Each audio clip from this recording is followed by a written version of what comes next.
साथियों, यूट्यूब के इस नए चैनल अर्बन अफेयर्स विद पीके में आपका स्वागत है।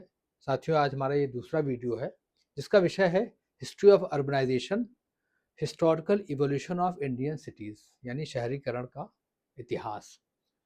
साथियों, हमारा इतिहास की जो शुरुआत है वो इंडस सिविलाइजेशन से है। ये हम लोग बचपन से पढ़ते चले आ रहे हैं, लेकिन आज हम जो इसके बारे में बताएंगे, इसका अलग कॉन्टेक्स्ट में और अलग दृष्टिकोण से, विशेषकर अर्बनाइजेशन के दृष्टिकोण से इसका क्या महत्व है, ये आज हम अपने वीडियो में एक्सप्लेन करने का प्रयास करेंगे। साथियों, सबसे पहले हम जो इंडस सिविलाइजेशन है, इसका विस्तार कहाँ से कहाँ तक है। इसका विस्तार मुख्य रूप से भारत के पश्चिमी भारत में, पाकिस्तान और अफगानिस्तान का थोड़ा सा पार्ट, ईस्टर्न अफगानिस्तान तक फैला हुआ था। हम जो मेन इसके साइट्स हैं, इसको अगर हम इसके विस्तार की बात करें तो नॉर्थ में, उत्तर में जम्मू में एक जगह मांडा, वहाँ तक इसका विस्तार है। साउथ में है दैमाबाद, महाराष्ट्र में है। पूरब में, ईस्ट में आलमगीरपुर, मेरठ में है, हिंडन नदी किनारे।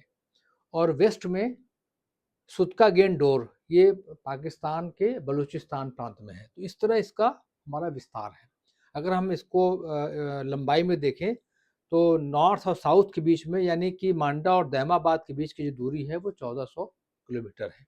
इसी प्रकार हम ईस्ट और वेस्ट, आलमगीरपुर और सुतका-गेंडोर के बीच की दूरी देखें तो ये 1600 किलोमीटर है।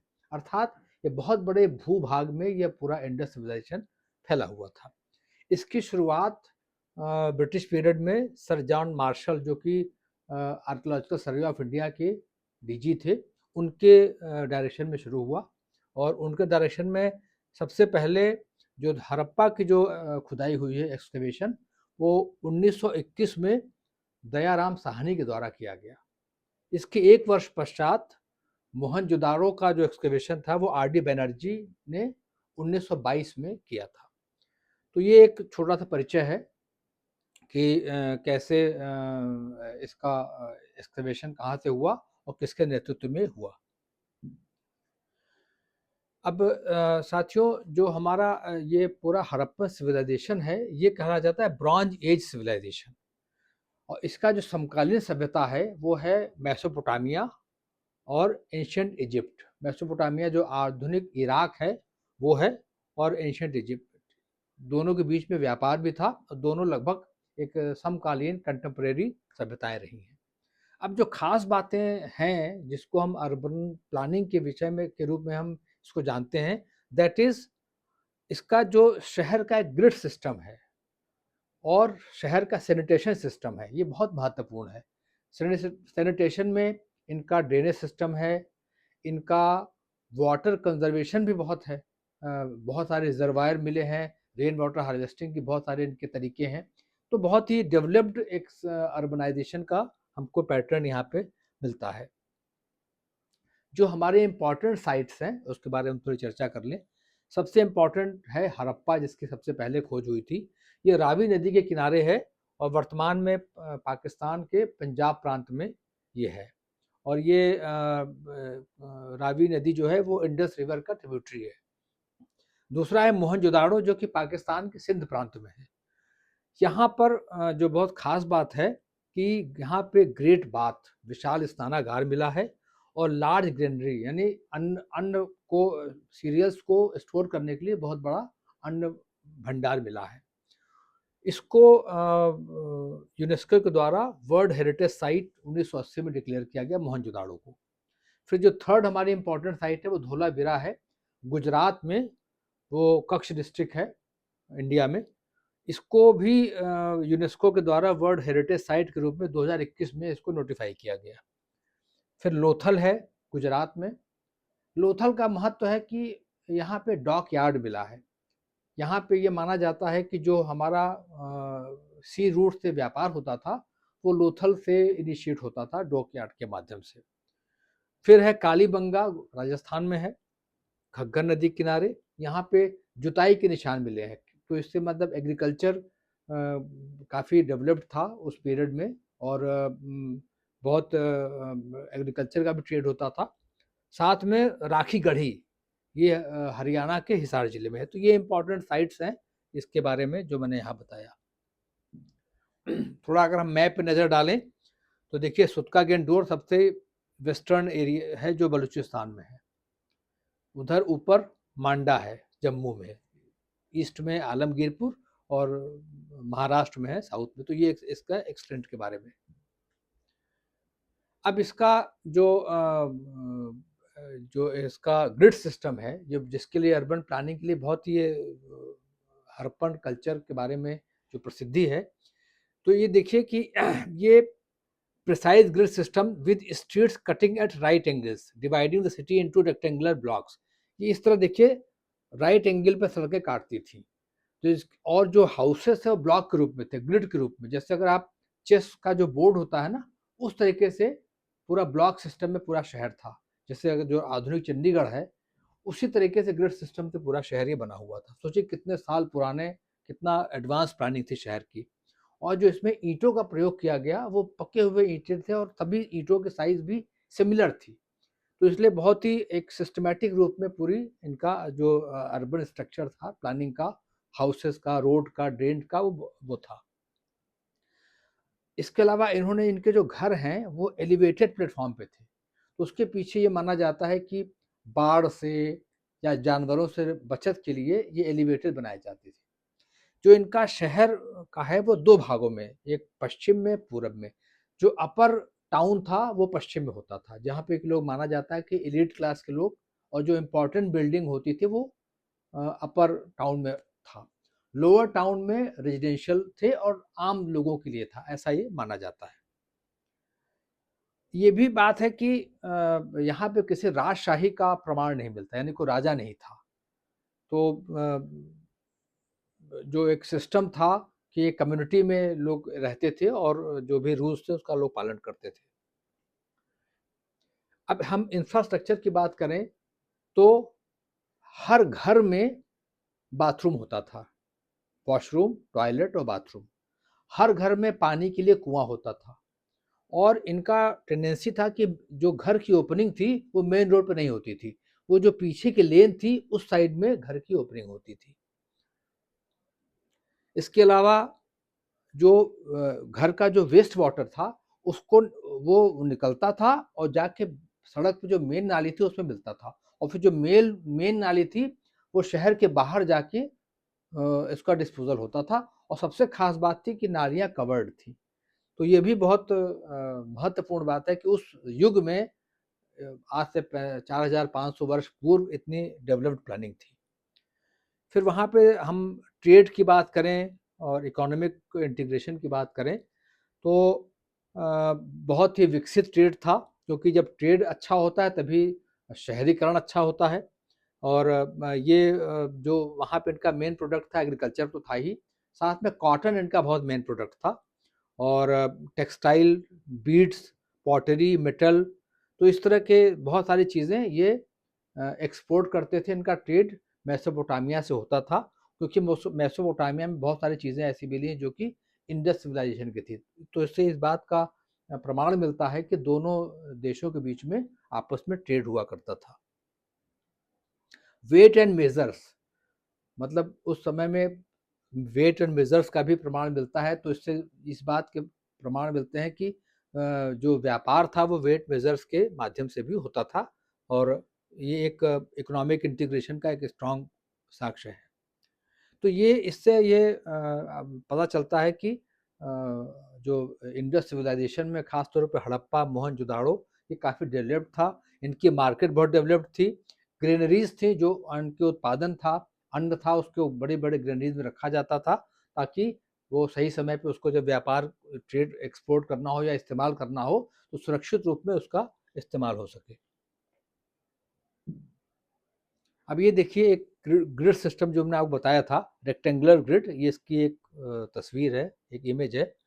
तो इसमें देखिए जैसा कि है कि rectangular grid system, the Harappan cities were designated on a grid pattern with streets running in a north south and east west direction, यानी कि उत्तर दक्षिण में और ईस्ट वेस्ट में ऐसे। तो एक रेक्टेंगुलर में काटती थी और जो बीच हाउसेस थे वो एक ब्लॉक के रूप में रहते थे। तो ये बहुत विकसित शहरीकरण का बहुत अच्छा उदाहरण है। ये देखिए, ये मोहनजोदाड़ो का एक दृश्य है। ये ग्रेट बाथ है। अब ग्रेट बाथ का बहुत सारे इसका जो लोगों ने पुरातात्विक विद्वानों ने जो अनुमान लगाया है कि एक तो ये वाटर रिजर्वायर, पानी के संग्रहण के लिए बहुत अच्छा वो था, और जब पानी बहुत बरसता था तो उस पानी को भी एब्जॉर्ब करता था। इस ग्रेट बाथ में लोगों का मानना है कि जो कम्युनिटी असेंबली होती थी या रिलीजियस मौके पे, इवेंट पे लोग एकत्र होते थे और इसका इस्तेमाल करते थे। एक बहुत इंटरेस्टिंग चीज़ ये मूर्ति मिली है, तो इसके बारे में ये लोगों को अनुमान है कि ये, कुछ लोगों का अनुमान है कि ये किंग था, कुछ लोगों का अनुमान है कि पुजारी था। लेकिन सबसे ख़ास बात है कि इंडस सिविलाइजेशन में टेम्पल नहीं मिला है, मंदिर के साक्ष्य नहीं मिलते, और इस बात के साक्ष्य भी नहीं मिलते कि कोई राजा था। तो इसलिए लोगों ने इसका नाम प्रीस्ट किंग रखा, यानी कि कुछ लोग पुजारी मानते थे, कुछ लोग राजा मानते थे, तो इसको प्रीस्ट किंग का नाम दिया गया। तो ये बहुत ही यही एकमात्र ऐसी वो मिली है मूर्ति जो कि इतनी प्रोमिनेंट है। इसके अलावा एक डांसिंग गर्ल मिला है मोहनजोदाड़ो से, जो ब्रॉन्ज स्कल्पचर है। तो जो इनका आर्टिजन्स है वो भी बहुत अच्छा, कलाकृतियाँ के मामले में बहुत ही समृद्ध थे, और इनका ये भी एक्सपोर्ट करते थे ये मेसोपोटामिया को और इजिप्ट को।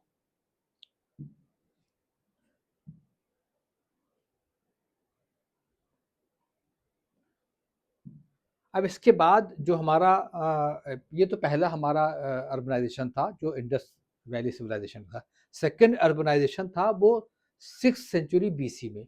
अब बीच का जो पीरियड था वो बहुत ज़्यादा इसकी जानकारी नहीं है, क्योंकि इंडस सिविलाइजेशन का जो मेन पीरियड था वो 2600 से 1900 बीसी के बीच में था। उसके बाद से इसका डिक्लाइन शुरू हो गया। अब डिक्लाइन के बहुत सारे कारण लोग बताते हैं कि कोई कहता है कि बाढ़ आ गई, कुछ लोगों का मानना है सूखा पड़ गया, कुछ लोगों का मानना है कि आर्यन का आक्रमण हुआ, कुछ लोगों का मानना था कि महामारी फैल गई, लेकिन कुछ भी पता नहीं है। क्यों? इसका मुख्य कारण ये है कि हमें जो इंडस स्क्रिप्ट है वो आज तक पढ़ी नहीं जा सकी है, और ना पढ़ने के कारण ये है कि कोई इसके साथ बाइलिंगुअल टेक्स्ट नहीं मिला है। जो इसका लिपि है, जो इसकी स्क्रिप्ट है, वो लगता है पिक्टोग्राफिक, यानी चित्रात्मक इसकी वो लिपि लगती है। और द्रविड़ियन जो हमारे भारत में, जो तमिलनाडु में जो द्रविड़ियन स्क्रिप्ट है उससे कुछ मिलती जुलती है। तो हमारे जो तमिलनाडु के मुख्यमंत्री हैं एम के स्टालिन जी, उन्होंने 2025 के शुरुआत में घोषणा की कि जो व्यक्ति इंडस सिविलाइजेशन के लिपि को पढ़ लेगा उसको $1 मिलियन वो इनाम के रूप में देंगे। तो ये मतलब एक प्रमोट करने का एक तरीका है कि भाई, अगर क्योंकि द्रविडियन से प्रेरित है वो स्क्रिप्ट, तो शायद अगर कोई पढ़ लेगा तो बहुत सारे रहस्यों का पर्दा उठेगा उससे। तो इसलिए हम उसके डिक्लाइन के बारे में जान नहीं पाते, लेकिन ये पता लगता है कि इन्हीं सब कारणों से वो डिक्लाइन हुआ होगा। उसके बाद का इतिहास फिर कोई भी ऐसा हमें साक्ष्य मिलता नहीं, वो सभ्यता वहीं खत्म हो गई जो इंडस सिविलाइजेशन थी।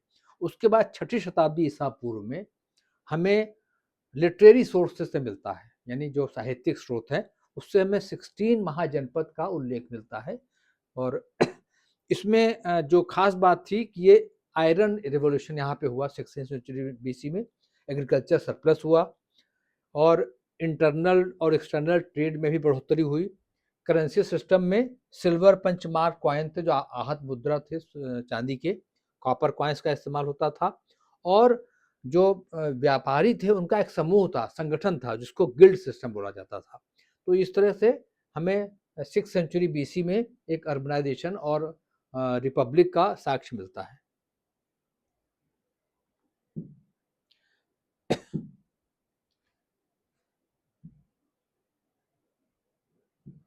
अब जो 16 महाजनपद है उसकी एक लिस्ट है, बहुत लंबी लिस्ट है, उसमें बहुत हम समय नहीं ज़्यादा इसमें वो करेंगे। ये बुद्धिस्ट टेक्स्ट है अंगुत्तर निकाय, और जैन टेक्स्ट है भगवती सूत्र। इसमें 16 महाजनपदों का वर्णन मिलता है। उसमें उनकी पहचान की गई कि आज के जो जो उस टाइम जैसे अंग है, तो चंपा बिहार से है, काशी, वाराणसी, कोसल, श्रावस्ती, मगध, राजगृह, तो इस तरह से हमारे 16 जनपद महाजनपदों का उल्लेख हुआ है। फिर इसके बाद 16 महाजनपदों का विलय 4 जनपदों में हुआ। वो था मगध, अवंती, कोसल और वत्स। ये जो 16 महाजनपद थे मर्ज होके 4 हमारे किंगडम में मर्ज हो गए। फिर धीमे धीमे क्या हुआ कि ये चारों मगध में मर्ज हो गए, यानी मगध का ही उदय हुआ, सारे उसमें मिल गए और इमरजेंस ऑफ मगध महाजनपद हुआ। तो मगध किंगडम, अब कारण होता है कि मगध किंगडम में ऐसी क्या खास बात थी कि सारे 16 महाजनपद पहले 4 महाजनपदों में विलय हुआ और फिर 4 का मगध में हुआ। तो उसके माने कि मगध में कोई ऐसी खास बात थी जिसके कारण मगध का उदय हुआ। सबसे पहले कि ये गंगा नदी और सोन नदी के निकट था, तो जो गैंजेटिक प्लेन की वजह से एग्रीकल्चर इनका बहुत अच्छा था और सरप्लस थे एग्रीकल्चर में। यहाँ पे इनका स्ट्रॉन्ग टैक्सेशन सिस्टम था, रेवेन्यू इनकी बहुत मजबूत थी, तो इसके कारण भी इनका उत्कर्ष हुआ। रिच आयरन ओर, लोहे का जो अयस्क है वो यहाँ से काफ़ी मात्रा में मिला, जिसके कारण एग्रीकल्चर टूल्स बने और जो बहुत सारे जो युद्ध के हथियार है वो भी बने, जिसके कारण भी मगध को उदय में सहायता मिली। इसके अलावा वॉर एलिफेंट्स, हाथियों का मिलना भी, क्योंकि हाथियों का प्रयोग होता था उसमें युद्ध में, तो इसके कारण भी एक एज मिला मगध को। इनके यहाँ बहुत मजबूत रूलर हुए, बिम्बिसार, अजातशत्रु, ऐसे इम्पोर्टेंट पावरफुल डायनेस्टीज की वजह से भी मगध के उत्कर्ष में मदद मिली। मगध का एक और बहुत बड़ा कंट्रीब्यूशन है कि इन्होंने जैनिज्म और बुद्धिज्म इसको विस्तार में बहुत बड़ी भूमिका अदा की, खासतौर पे मौर्य एम्पायर के टाइम में। ये देखिए जो मैप है, मगध का विस्तार अफगानिस्तान तक था, साउथ में केरल और तमिलनाडु को छोड़कर बाकी पूरा जो भारत, पाकिस्तान, अफगानिस्तान का कुछ पार्ट और इधर पूर्व में ये बहुत बड़ा क्षेत्रफल है जहाँ पे कि मौर्यन एम्पायर का विस्तार था। इसके बाद फिर सेकेंड अर्बनाइजेशन हुआ सेकेंड सेंचुरी बीसी में, 6th सेंचुरी बीसी में। फिर थर्ड अर्बनाइजेशन है वो 7वीं से 12वीं शताब्दी ईसा पूर्व के बीच में, ईस्वी में, यानी ये अर्ली मेडिवल पीरियड कहा जाता है। ये टेम्पल सेंट्रिक अर्बनाइजेशन था, यानी मंदिरों से केंद्रित शहरीकरण था, खासतौर पर दक्षिण भारत में मदुरई, कांचीपुरम और तंजावुर, ये 3 मुख्य शहर थे जो कि जिनका विकास हुआ। और टेम्पल जो कि यहाँ पे थे, टेम्पल एक फोकल पॉइंट थे, यहाँ पे रिलीजियस सेरेमनीज होती थी, जिसके कारण इन शहरों का विकास हुआ। चोला डायनेस्टी से 10वीं शताब्दी ईस्वी में इनके पीरियड में भी टेम्पल और अर्बनाइजेशन का बहुत विकास हुआ। इसके बाद फिर अर्बनाइजेशन के बारे में बहुत ज़्यादा कहीं नहीं मिलता। मुगल पीरियड में चूँकि मुगल में फोर्ट ओरिएंटेड सिटीज़ बने, जैसे दिल्ली, आगरा, फतेहपुर सीकरी, तो पूरा परकोटा बेस्ड इनका कॉन्सेप्ट था। इनमें जगहों पे शहर का विकास हुआ। फिर जो आधुनिक काल में हमारे जब ईस्ट इंडिया कंपनी आई, तो हमारे 3 कॉलोनियल पोर्ट सिटीज़ थे, जो कि मद्रास, बॉम्बे और कलकत्ता। तो इन तीनों का ब्रिटिश पीरियड में एज अ मेगा सिटी विकास होना शुरू हो गया था। अब हम देखते हैं कि जो लोकल बॉडीज़ है, जो कि अर्बन का जो एडमिनिस्ट्रेशन है, सिविक का जो वर्किंग है, उसमें अर्बन लोकल बॉडीज़ का इवोल्यूशन कब से शुरू हुआ। सबसे पहला जो था वो मद्रास नगर निगम, मद्रास म्युनिसिपल कॉर्पोरेशन की स्थापना 1687 में हुई। ये पहला था ब्रिटिश पीरियड में पहला म्युनिसिपल कॉर्पोरेशन। सेकंड था बॉम्बे एंड कलकत्ता 1726 में। फिर उसके बाद लॉर्ड मेयोस का एक रेजोल्यूशन था, ब्रिटिश वो थे लॉर्ड, तो उन्होंने एक लोकल बॉडीज़ को ग्रेटर फाइनेंशियल ऑटोनॉमी देने का उन्होंने प्रयास किया। फिर लॉर्ड रिपन का भी एक रेजोल्यूशन आया, जिसको बोला जाता है कि लोकल सेल्फ गवर्नमेंट का मैग्ना कार्टा इसको बोला जाता था। उन्होंने भी लोकल गवर्नमेंट के रोल को बढ़ाने का प्रयास किया और जो इलेक्टेड रिप्रेजेंटेटिव थे उनको उनकी शक्ति को बढ़ाने का काम किया। फिर उसके बाद 1919 में the government of India act आया, जिन्हों की कुछ सब्जेक्ट लोकल बॉडीज़ को ट्रांसफ़र किए गए उस एक्ट के माध्यम से। फिर 1935 में जो गवर्नमेंट ऑफ इंडिया एक्ट 1935 आया, इसमें उन्होंने लोकल सेल्फ गवर्नमेंट को प्रोविंशियल सब्जेक्ट के रूप में परिभाषित किया और उसको एक प्रोविंशियल लेजिस्लेचर के माध्यम से उसको एम्पावर करने का प्रयास किया गया। तो ये एक संक्षिप्त इतिहास अर्बनाइजेशन का था। और मैं इसके बाद जो अगला हमारा टॉपिक होगा वो हम 74th कॉन्स्टिट्यूशनल अमेंडमेंट पे हम बताएंगे, जो कि 1992 में ये संविधान संशोधन हुआ था। तो साथियों, आज के लिए चूँकि एक इतिहास पे मुझे बताना था अर्बनाइजेशन का, तो मैंने ये विषय लिया। और मेरा आपसे अनुरोध है कि आप जो है हमारे चैनल को सब्सक्राइब कीजिए, लाइक कीजिए, कमेंट के माध्यम से सुझाव दीजिए और शेयर कीजिए, ताकि हम आपको अच्छे से अच्छे विषय पर वीडियो बना के आपके सामने प्रस्तुत कर सकें। और आगे आने वाले टाइम में बहुत ही उपयोगी वीडियो आपके सामने हम लाने वाले हैं, जो कि कॉम्पिटिटिव एग्ज़ाम के लिए बहुत उपयोगी होंगे और जो आम नागरिक हैं, उनके लिए बहुत उपयोगी सिद्ध होंगे। तो साथियों, इसी के साथ धन्यवाद। जय हिंद।